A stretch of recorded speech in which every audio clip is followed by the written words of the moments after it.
Overtime!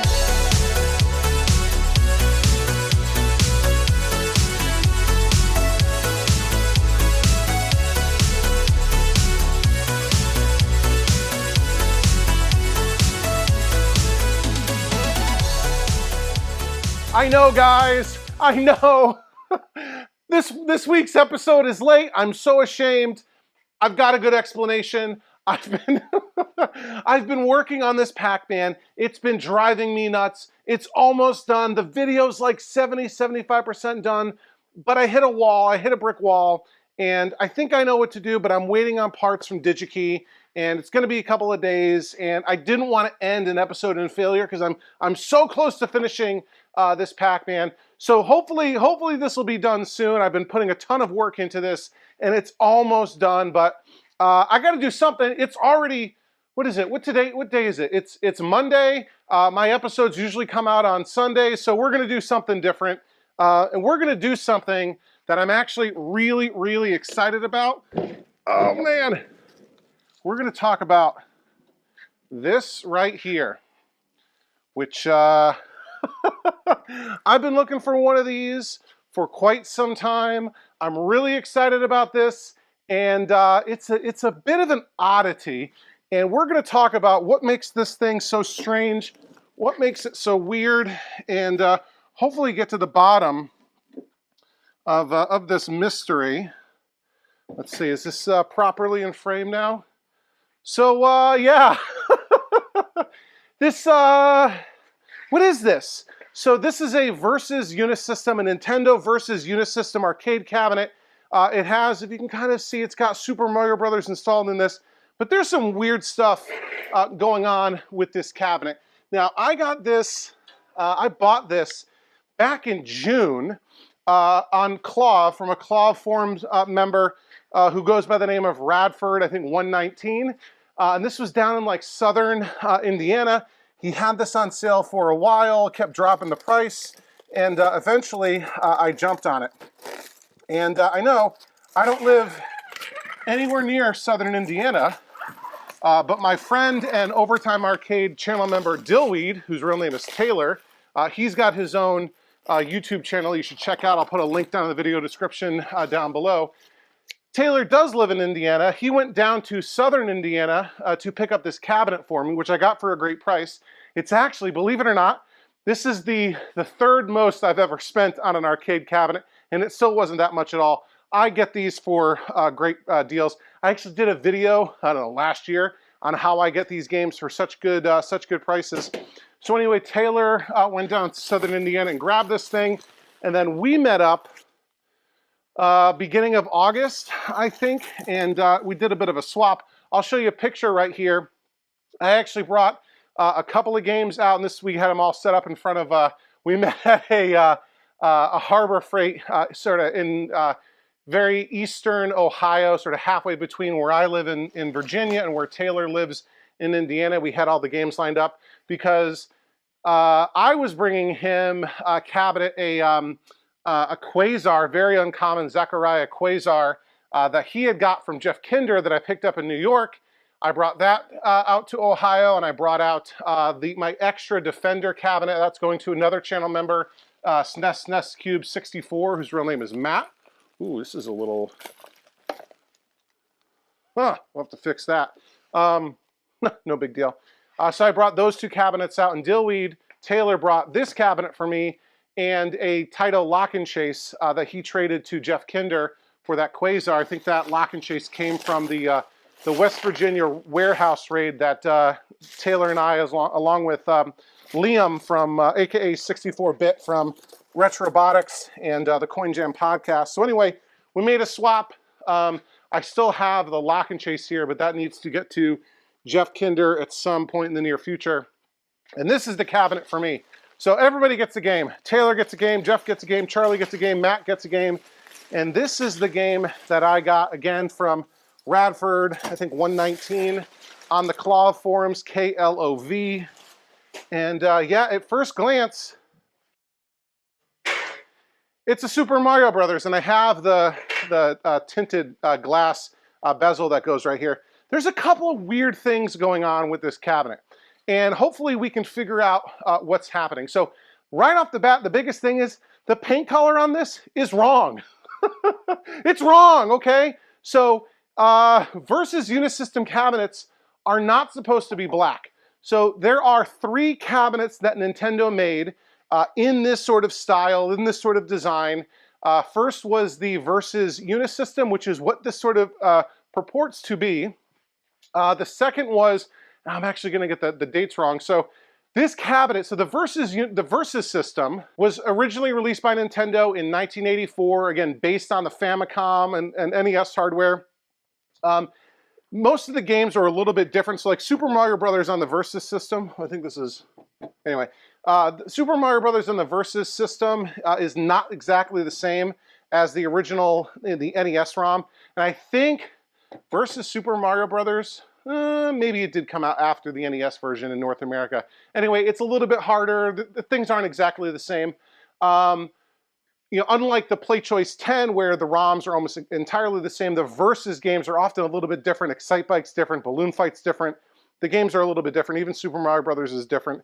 And but it was based on the same hardware and allowed Nintendo to sort of, you know, not have to, you know, produce 2 different games. You know, have one in the arcade and one at home, 2 different versions. And it was very, very popular. Originally, it came out with the red tent, the cocktail version, with 2 monitors on 2 sides, and the Versus Dual System upright big cabinet. You know, two almost looks like 2 games, 2 cabinets mushed together like Siamese twins. You know, and it was designed for, you can have 2 different games on the same PCB running on 2 different screens, sometimes having up to 4 players playing together. And then later, I think 1985, they released the Versus Unisystem. Single game, single cabinet, same board, but you only populated half of the chips, so you only had 1 game on 1 side, so 1 monitor. It's like half a dual system is the Unisystem. And that was popular too. They also made conversion kits, and technically this is the second Versus system cabinet that I owned. I owned a previous one very briefly, was a Donkey Kong Jr. converted to Versus RBI Baseball. I got that from Mark from Back to the Media Arcade in Winchester, Virginia, in a trade, and then almost immediately, I think it's lasted like 5 days in my house, and then traded it almost immediately to Warren Maiden out in Ohio, big trade I did a while ago. But this purports to be a dedicated Versus Unisystem. But the issue is, like I said, it's not the right color. So these cabinets for the Versus system would have been like a gray, sort of a light gray, almost like the gray that a Super Nintendo console would be. But Nintendo reused this cabinet design twice again later. So this is different from like a Donkey Kong cabinet. Big differences are this has actually a 2-part over-under coin door, as opposed to the large. I actually have one over here somewhere. This is actually and the Popeye's back there too. This is like a Donkey Kong style Nintendo coin door. So obviously very different. That's sort of a Japanese coin door. This is more of a North American or US style coin door, but 2 parts. Anyway, it's weird. It doesn't have a speaker grill down here like the Donkey Kong speaker grill would be here, or you know, wide body Mario Brothers would be right here. The speaker's actually up here, so there's this like metal speaker grill. I'm not exactly sure how the speaker is mounted in there, but this is the speaker grill. So a different cabinet design overall. Has some of the same Nintendo kind of style. Flat top, which is great for storing stuff. It's sort of risen up off the ground. There's a little base, and this one needs some work done to it, which is super common. But yeah, so that was the overall style of the Versus Unisystem cabinet, except it's supposed to be a light gray. And it doesn't look like it was painted. It looked like it's only ever been this, and it's like a laminate, this black color, which is totally you know, confusing me, because like I said, Nintendo reused this cabinet style twice again later. And I'm going to get the dates wrong. So like I said, Versus system came out originally in 1984, and then by 1985 they introduced the Versus Unisystem, dedicated Versus Unisystem, as the 3rd style of Unisystem or Versus system cabinets, in addition to the red tent, in addition to the dual system upright. And then they reused this cabinet design for the Play Choice 10 single monitor, right? I have a dual monitor Play Choice 10 in the basement. The single monitor Play Choice 10 came out, you know, in the same sort of style of cabinet. And also R-Type. That's right, Nintendo released R-Type, which is an IREM game. Nintendo had the distribution rights in North America for R-Type, and R-Type was put into the same cabinet. But I haven't been able to find any hints that this was an R-Type, and R-Type was released in 1987. PlayChoice 10 was like, I don't know, 1986 maybe? And it doesn't make sense to, you know, convert something backwards. Like, why would you go from R-Type, which is a 1987 game, back to a 1984, 1985 style cabinet? Or why would you take a PlayChoice 10 and almost downgrade it to a Versus system? People probably be up in arms calling that a downgrade, but it's a downgrade certainly in terms of chronology. You know, the artwork is on here like really straight and really even. You know, it looks like a factory job, not like like operators are just sloppy in doing stuff. So if this was a conversion by an operator, I'm guessing it was done very, very, very well. Now, this is a project cabinet. There are some things we're going to have to fix. You know, the top needs to be cleaned and painted. There's, you know, I'll even come and show you this. Just coming around the outside. Like I said, I got this for a good price, even though I did spend some money on it because, you know, Nintendo stuff isn't just given away, right? Nintendo stuff always holds its value. So I have to clean the top here. This inner edge is sort of separating. Like you can see how, you know, I go like this, right? We'll have to clamp and glue that. Looking at the sides here, not too bad. A little bit of chewed up in the corner. There's a couple chunks here missing on the back edge, but that's fine. You'll never see that. Got the wheels in the bottom like normal. It's a bit dirty. Some signs of overspray right here. So maybe this was painted, see that? Painted black. I'm looking at this here, and the model number here, hopefully this will focus. There we go. On this serial number tag, we have a model number of MGS Up US, which I think stands for Multi-Game System Upright, built in the US, like it says Made in America. The Versus Dual System Upright says MDS, which I guess which stands for Multi-Dual System. And then our serial number here is 12727. I believe if this was a conversion kit, like my the Versus RBI Baseball, it would say PAK for pack here at the end. So if this was like a conversion kit, you know, put into an R-Type or something, it would have a pack tag, not just a regular serial number. So that's confusing to me. So yeah, I'm not entirely sure what's going on here, and hopefully we can get to the bottom of it. The artwork is in decent enough shape. You know, there's some battle scars here, but I like to think of that as patina and not anything I would necessarily want to fix. Control panel here, fully populated. That all feels good. Ooh, this is a little bit sticky. We'll have to clean that up, maybe replace some, I don't know, what does it use, springs or something? I can't remember. It's been so long since I've taken apart a Nintendo joystick and put it back together. As someone like me who owns so many Nintendo cabinets, I actually haven't worked on a ton of them on this channel because I got them before I started the channel. Yeah, we got some, you know, surface rust on the coin door here. One of the coin reject buttons has been drilled. Somebody drilled out the vault, and the vault is almost like falling off. See if I can pry this open in a second. It's still being held on by the bottom. Cabinet's a little bit chewed up on the bottom there. We might have to fix the, maybe rebuild or replace the base. New T-molding, very typical. And we got a little crack here, which I can fix with some glue. This side, the artwork, just a tiny bit worse. Some battle scars, scratching, a little bit of peeling up here, but overall, not bad. Like I said, I have the glass bezel that'll go here. I think I need to get like a cardboard shroud, similar to my Donkey Kong is similar, and you know the PlayChoice 10 is similar. It's supposed to be like a cardboard sort of inner bezel, like shroud thing. But I think we are looking pretty good.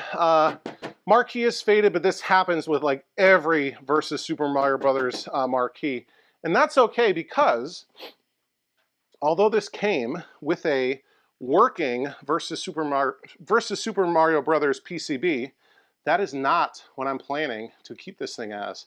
Because, you know, everyone's played Super Mario Brothers. It is quite possibly the most famous video game of all time.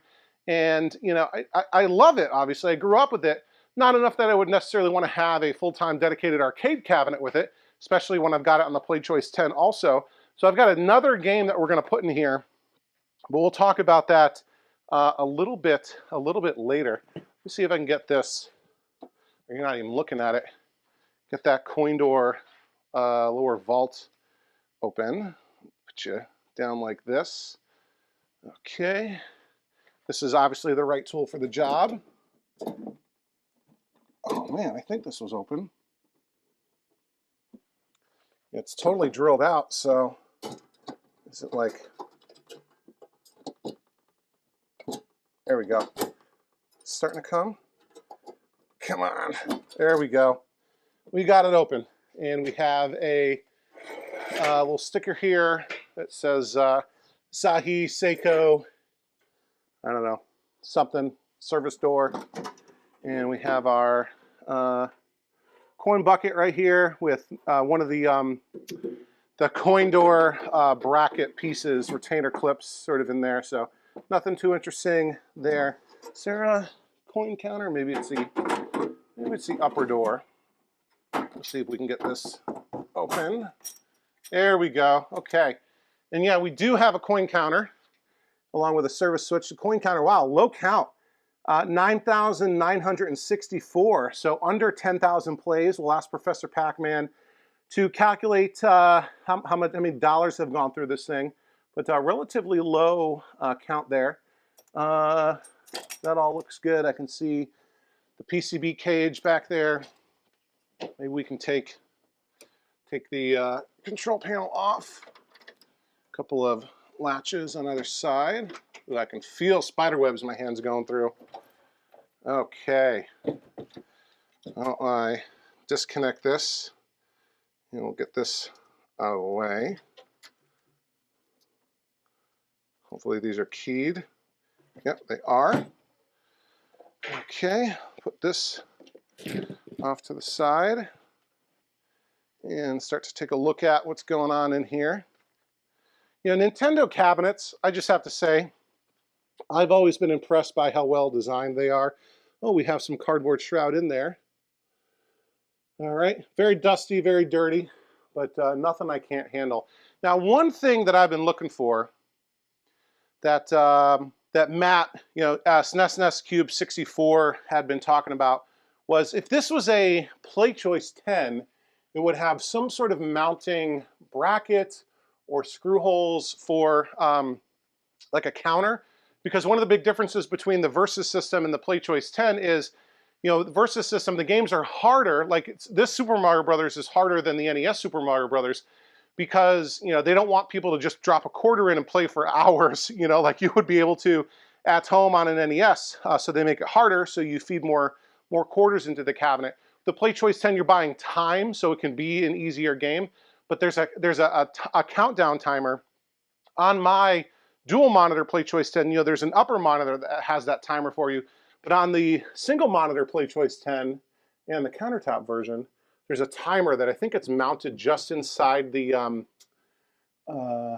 bezel, and I'm not seeing anything like that. So the mystery continues, but I think what I'll do is turn this cabinet around and we'll take a look at what's going on the inside.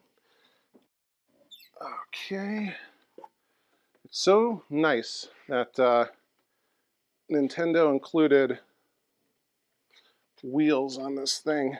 Like I said, I really like the Nintendo cabinet design. Williams is really good too. Atari's pretty good. Midway, not as much. But okay, so you saw that before. Serial number tag. Let's get this back door off and see what we have inside the back of the cabinet. Grab my screwdriver here. We have one screw here, and that's the whole thing. Okay, let's see if we got anything on the inside of the back door, and we do not. Nothing on the inside of the back door indicating what this might have been originally. We'll put that out of the way here. And let's see. Interesting. Okay, so one thing I'm noticing right off the bat, and I even saw this when I picked up the cabinet, this is not a 20EZ. This is a Sharp XM 2001N, which I know quite well, because this is what's in my my PlayChoice 10 has two of these. My dual monitor PlayChoice 10 has two Sharp XM 2001N monitors, which are very, very similar to the 20EZ. You know, a typical Nintendo monitor designed to run on 100 volts, not 120, 100 volts, isolated, and also designed to take an inverted image. And you know, this is this same monitor, or a smaller version of this monitor, the XM1801N, is what's in the red tent cabinet for, you know, versus dual system red tent. But I've also got an XM1801N from a red tent running in my Donkey Kong Jr. Cocktail. So yeah, very familiar with these monitors and the challenges.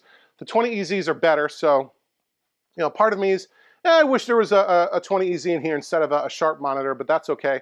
But this is actually a clue, another clue, that this could have been an R-type, because I consulted the manuals for both the Versus, the dedicated Versus Unisystem upright and the R-type, and they're the exact same cabinet, except the Versus Unisystem describes a 20EZ as the monitor that it comes with, and the R-type describes the Sharp XM 2001N. So either this is an inconsistency where Nintendo put this, and I don't know if Nintendo used this monitor this early. Maybe it did. I mean, it was, I think some punch-outs had Sharp monitors. Maybe I'm wrong. I don't know.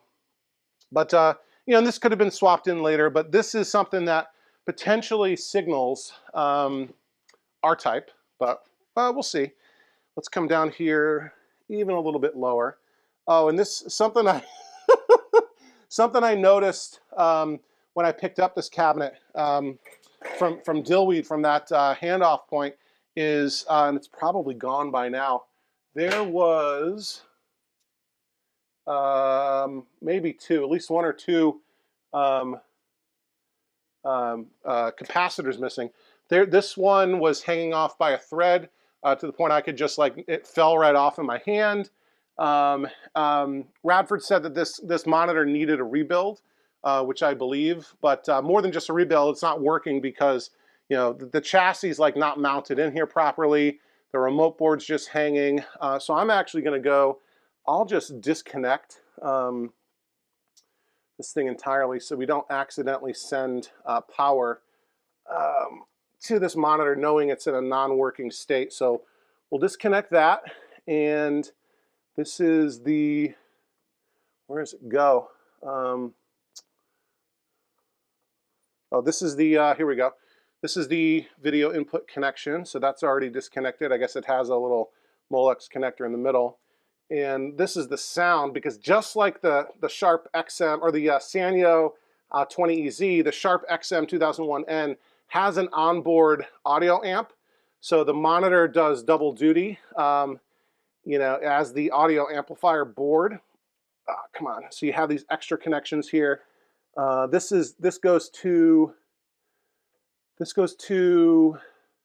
comes from the cabinet, which goes to this one. So this is coming up, this is the unamplified audio in, going to the connector to the monitor, and then this brown is the out, the brown wire here is the amplified audio out, and that goes to the cabinet speaker right there.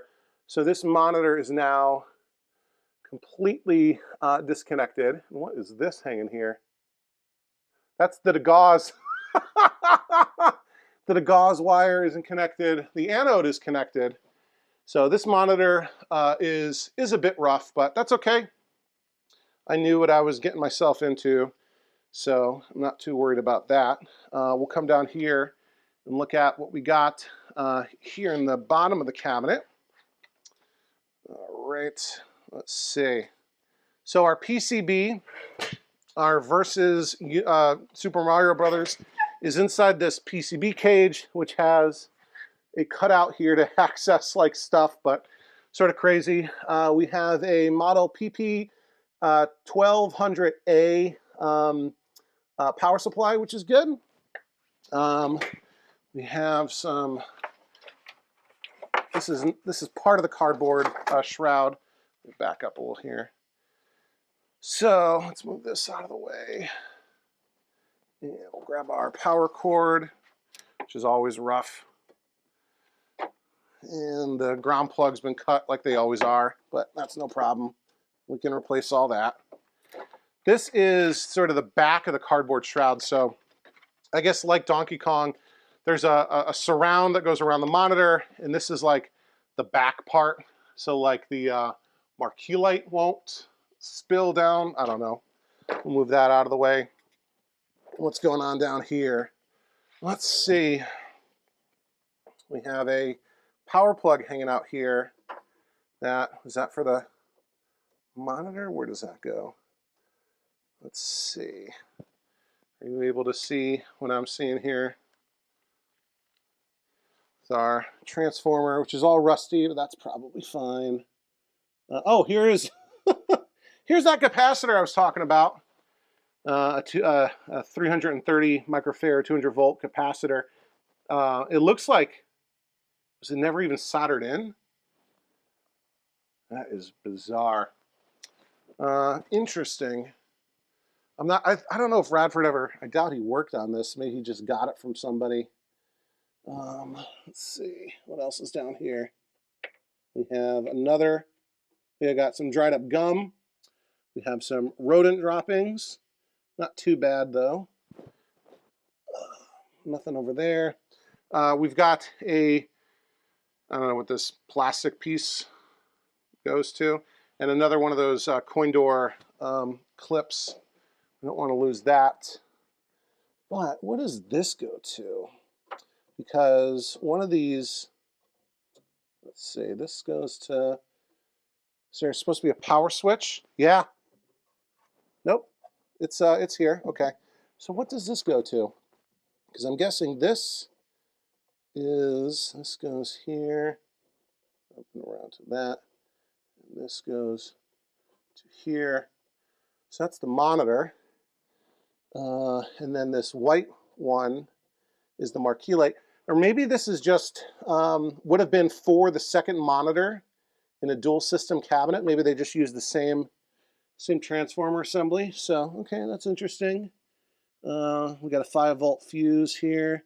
This is dirty and rusty, but nothing screams to me that it would be potentially bad. Let's see if there's any visibly blown stuff in here. All right, nothing that I can see sort of through the vents. Let's pop open this PCB cage and take a look at this versus Super Mario PCB. Now I don't know anything about the rest of the cabinet. Obviously the monitor is not going to work in its current condition, but I saw pictures of this PCB working. Radford hooked it up to a jam adapter and whatnot, so I know that was good. So we'll slide this out here. I'll actually go ahead and disconnect the filter board entirely because it's not really necessary. We'll put that off to the side for safekeeping and reposition the camera because my producer is not doing his job. Ooh, we got some dust bunnies in there. And here is our Versus board, Versus Super Mario Brothers. So very, very, deceptively simple board here. It's a single board system and actually runs, the equivalent of 2 NES games. So there's like an entire NES on this that's able to run up to 2 games at once. And you have sort of, 2 sides. You can sort of think of this as, maybe this thing is like almost cut into thirds. People say it's cut in half, but it's like there's the sort of, the system running up here and the sound and whatnot. And then down here, there's 2 halves. And I think technically this is the master and this is the slave. Maybe I have that backwards. I don't think there's a indication on it. But anyway, this is the first side. And so when you have only this side populated, It's designed to work in a unisystem cabinet. You only get one game. And if you have both sides populated, you can run it in a dual system cabinet and have 2 different games on 2 different monitors, 2 different sides of the cabinet. Or there are some games like baseball and tennis and balloon fight and wrecking crew. Those might be the only ones where you can play simultaneously on 2 monitors.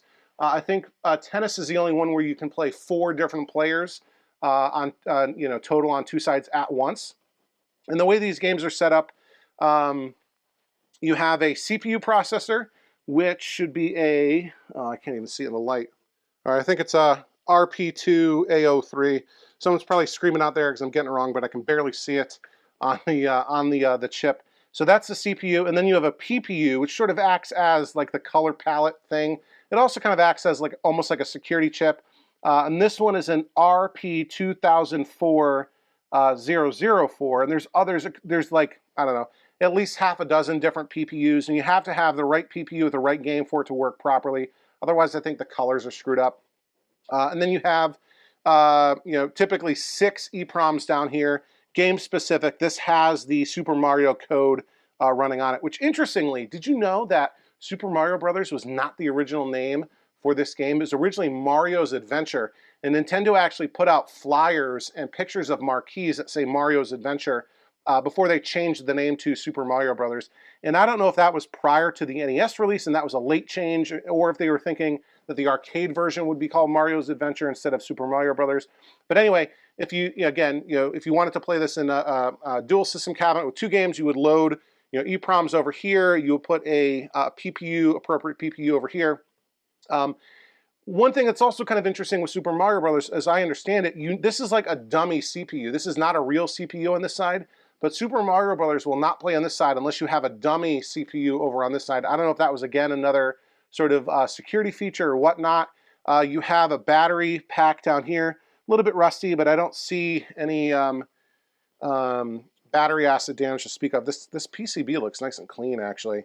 And I think all the batteries did was hold like bookkeeping stuff, kind of like the Donkey Kong 3 PCB. It doesn't hold settings, it's just bookkeeping stuff. You have these 2 sets of red, green, and blue pots. I haven't actually looked into what that does. I don't know if that's for color adjustment. I don't know, that's sort of weird. And then you have your edge connectors at the top here to plug into the harness. So yeah, this should be a working Super Mario Brothers PCB.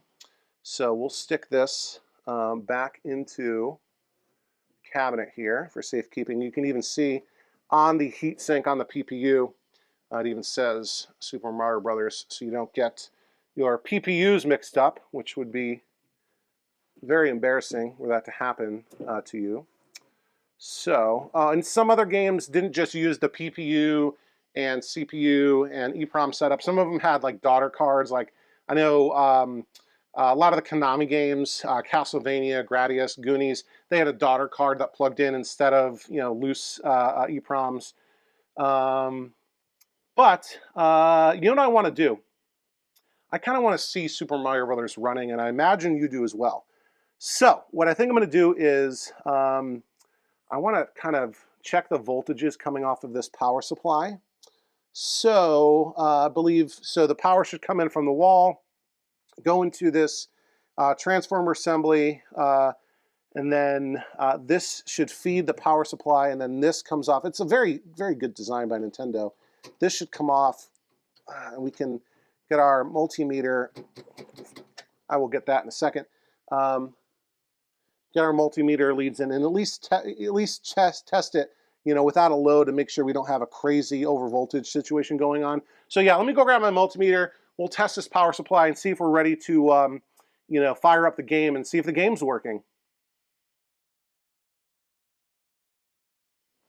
Okay, let's test these voltages kind of in stages. First, I'm going to make sure that I'm getting a good output from the transformer. Again, this is a isolation transformer and a step-down transformer because this power supply expects 100 volts AC coming in, and it'll put out 5 volts, 12 volts, and 24 volts DC coming out. So I'm going to put my multimeter onto AC volts, and I will stick my multimeter probes into, that'll get a good connection, into the connector that goes from the transformer into the power supply, and let's hook this up, plug in the cabinet to power. I don't know if I think the cabinet switched off, so we should have nothing, and we do. And let's turn on the cabinet, and we're looking for 100 volts on the multimeter in 3, 2, 1. Not bad, 102, maybe a little bit above that. That should be perfectly fine. So we'll disconnect this. So I think the transformer is in decent shape. And just for to be sure, where is the monitor power connector? It's up there. I'm just going to make sure that we also get 100 volts coming out of the monitor's power connector. Plugging it up here. Just turn it back on. Yep, that's good. I hear the marquee light come on. Ah, marquee light's working. Good job, Nintendo. So that's good. And we'll switch to DC volts. And we'll plug in the power supply. And I know this is an with no load, so it's not going to be necessarily that accurate. And let's look at this pinout. 1, 2, 3 is on the bottom. Those are all ground. So stick that in there. 5 is on 6 and 7. So 1, 2, 3, 4, 5, 6, 7. So we'll go here. So we should see 5 volts here. Yeah, just under 5.1. And this is the other 5 point, yep. And then we're looking for 12 volts, 12.1, 12.1, 23, so 24 volts is a little bit low, not crazy low. So I'm going to turn that off. So I'm feeling pretty good. Famous last words, I'm feeling pretty good about this. So obviously our monitor is disconnected, so our monitor is not going to work. Oh, and we're not going to get any sound, so there's no point in even powering this on. So what I was going to do is see if it was playing blind and see if the sounds would come out, but we would get no sounds with the monitor sort of like this. But I've actually got a trick up my sleeve. I've got a freshly rebuilt Sanyo 20EZ. Let me see if I can hook this up easily and try to get some sights and sounds out of this PCB on that freshly rebuilt monitor. All right, it's time for the moment of truth. I have my freshly rebuilt Sanyo 20EZ Nintendo monitor temporarily installed into the cabinet. I did see signs that the Sharp XM2001N had been removed from the monitor before. Obviously, the chassis is half hanging out. And what's funny is it's got the wiring. The power wiring is just a little bit different. The connectors are different.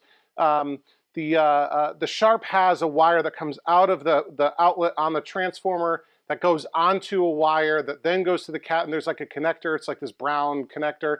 Whereas the Sanyo has a wire that's like soldered to the chassis that runs down and plugs directly into the socket. So I don't know, it looks like maybe there was always a Sharp monitor in this cabinet. But it had a manufacturing date of 1984, which obviously is 3 years before the R-Type cabinet was released. Anyway, I think we're ready to go. 20EZ is installed. I'm going to use the Sharp in this cabinet, but because this already has a intended destination and it's not the Popeye cabinet or the Mario Brothers. I know this monitor is working. I tested it with my TPG. I haven't tested the soundboard yet because obviously the TPG does not produce a sound signal. Power is connected, video signal is connected, audio in and out is connected. I should just be able to plug this cabinet in and throw the power switch. All right, we are plugged in and I'm turning it on in 3, 2, 1.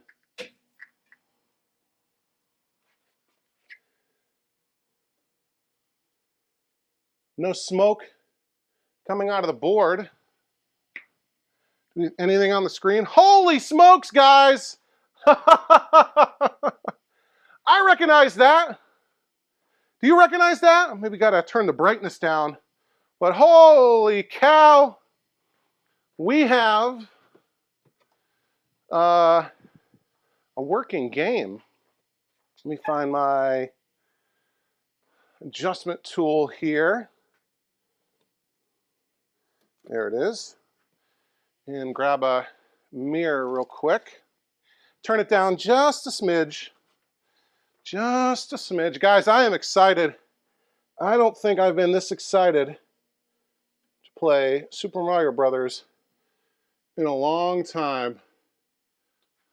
All right, guys, I think that looks pretty sharp indeed. So why don't we come in here and get up close and personal.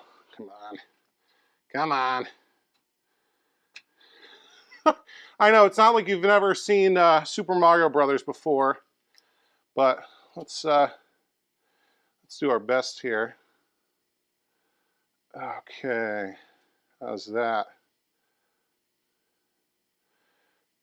Not bad at all, guys. Not bad at all. Okay, so let me turn off the workbench light, and hopefully I'm filming. I don't want you. Am I filming? Yes, I'm filming. Okay, let's try coining up. I gotta adjust the colors, that sort of thing, but we're looking pretty good. So I'm gonna hit the service switch. Uh-oh. Oh yeah! It's too loud.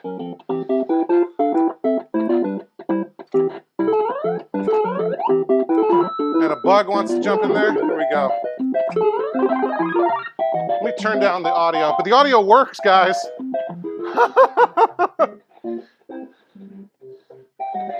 We're playing Mario Brothers.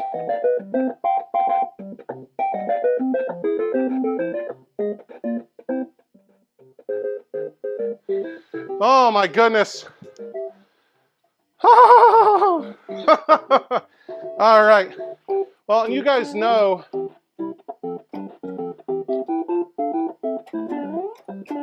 let's see, not everything is the same.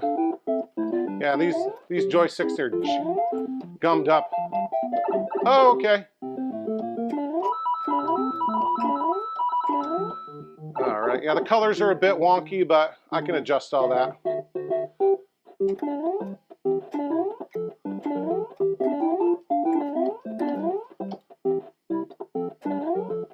There we go, 5,000. I don't think I've been so excited to play Super Mario Brothers. It's still loud. It's still loud. Yeah, it's too loud. Let's do something real quick here.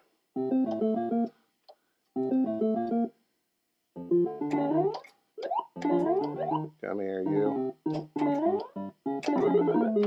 It's going to be harder. Why don't I just stick right there for a second and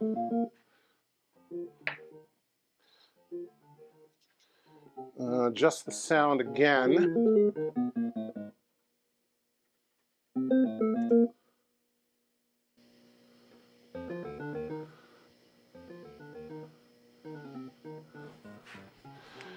It's probably good, right, guys? Yeah, you can still hear it. All right. And let's see. Oh, get stuck in there. Do I dare? I don't dare. But I will do the trick where you run to the end, right?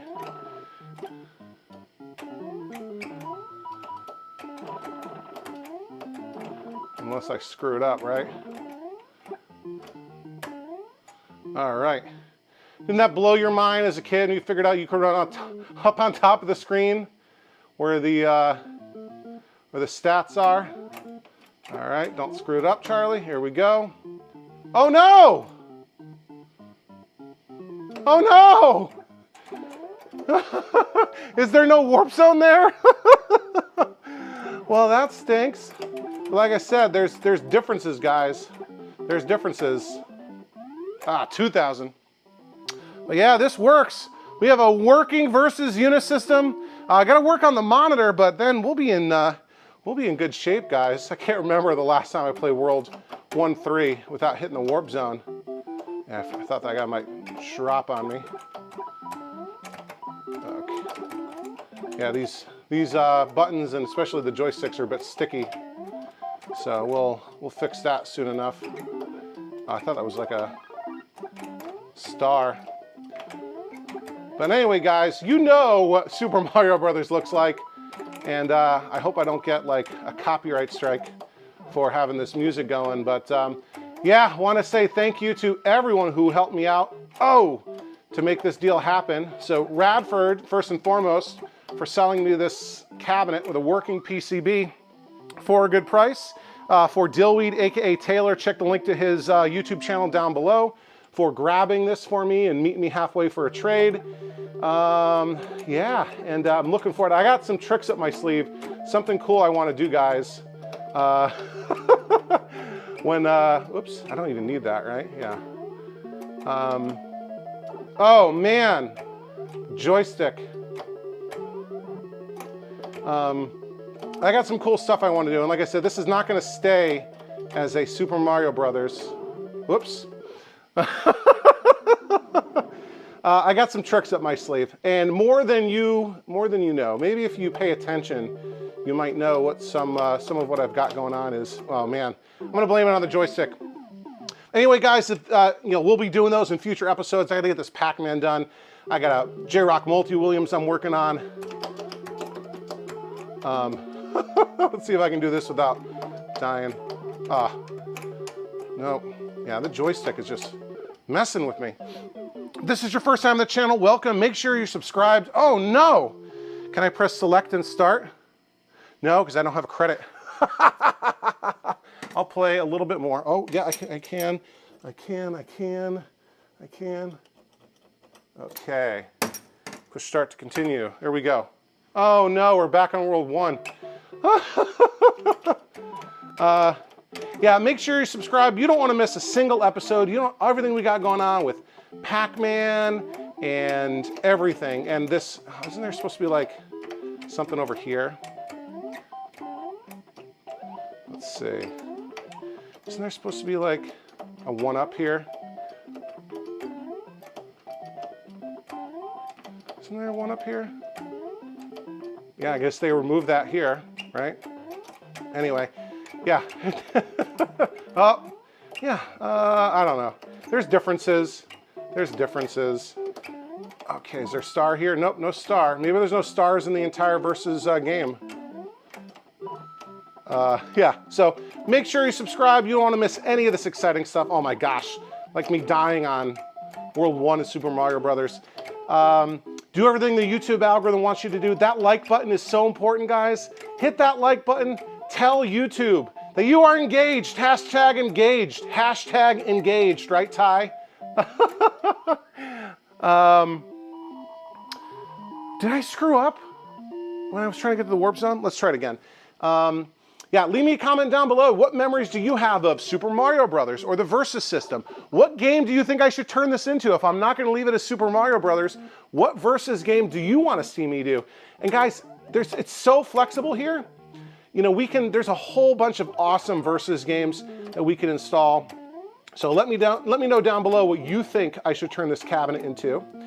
And yeah, if you want to support the channel, and I know folks, maybe you're skeptical about this. Maybe you've, heard about this. You're like, I don't know if that's for me. I talk about this all the time. The channel membership program, guys, it's where it's at. We got well over 100 folks who donate $1.99 a month. I know, I get it. You maybe don't want to do that. But in exchange, you get access to some awesome perks. You're not just supporting your favorite arcade, whoops, terrible player. You're not just supporting this channel and helping me pay for games and parts and tools and stuff like this. You're also getting access to some awesome perks. You get a monthly members-only live stream, and ours for August will be coming up soon. You get early access to all new videos. So these channel members are watching this video probably early. Oh, warp zone, there we go. I fell through. The whole world is watching this probably, I don't know, Tuesday afternoon, Tuesday evening. Channel members typically get 24 hours early access, but this time, because I'm late, they'll get like Tuesday morning. Oh no.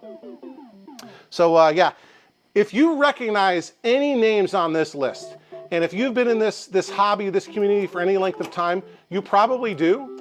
Whoa, oops. Got any tips on how to play Super Mario Brothers? If you recognize any of the names you see here, reach out to them, ask them if they think it's worth it, ask them what they think about the channel membership program, and I guarantee you they will tell you it's awesome, especially because, let me go hunting for a mushroom here. Because of the other perk you get is access to our private members-only Discord server, which is a really awesome, positive, supportive community of people helping each other out with deals, picking up games for each other when they're out of reach. Maybe I should just rush through this level. You know, we're constantly sharing what we're working on, what we're playing, what we're collecting, what we're fixing. Whoa. And yeah, it's really, really awesome. You know, of everything I've done with this channel, that's one of the things that I'm proudest of is the community that we've built with the channel membership program. It's really awesome. I'm proud of it. Oh, it's perfectly spaced there to kill me. So yeah, but it's really an awesome community. If you're not a part of it, you are missing out. So click that join button down below to learn more about what it means to become an Overtime Arcade channel member. And I am seriously grateful for all of the support that I get from all of these awesome people every month. It is absolutely humbling, and I love you all. So anyway, guys, oh, I'm almost choking. I'm getting all emotional here. How much I love you guys. But yeah, that is the Versus Unisystem cabinet. Again, let me know what you think about this mystery. Is this just a black one, right? It's not an early serial number.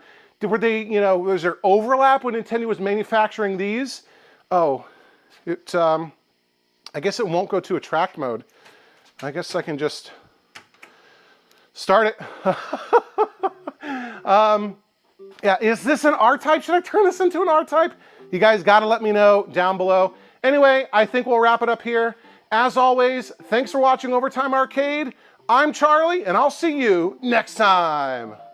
Overtime!